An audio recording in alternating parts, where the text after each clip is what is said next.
We've seen you do the animation sort of thing, and you had a little bit of that in there, but I think the direction you took this was really interesting. It was really edgy.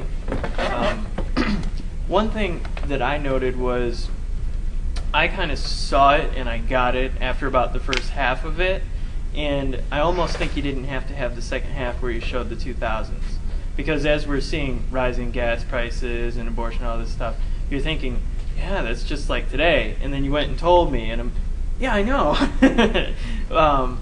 Otherwise, I definitely like the direction you took with this. It is a lot more obvious. I mean, I still don't know what last week's was about. But I think this was it was very clear what your concept was, and I like it. Brian, very, very impressed.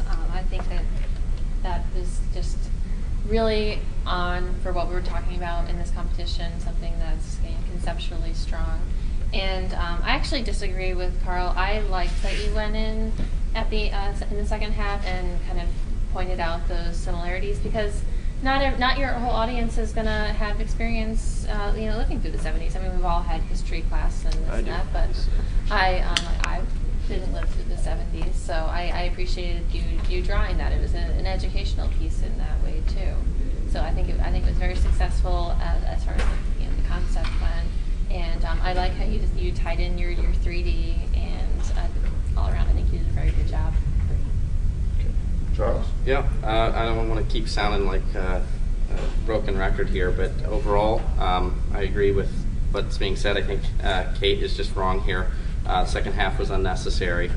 But that comes back down to personal opinion. Here's the thing that I think is interesting.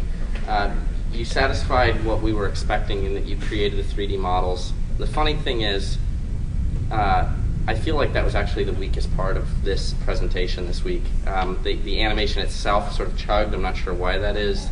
The thought process that went behind the clips that you chose, and just the way that you edit it with the music. I even like the gritty style. It feels very much like an Oliver Stone flick or something. It's really interesting.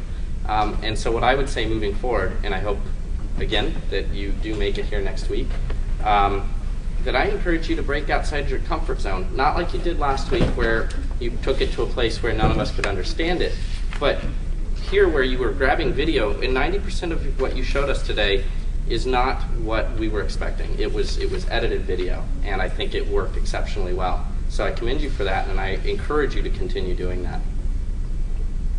Fantastic. All right, Brian.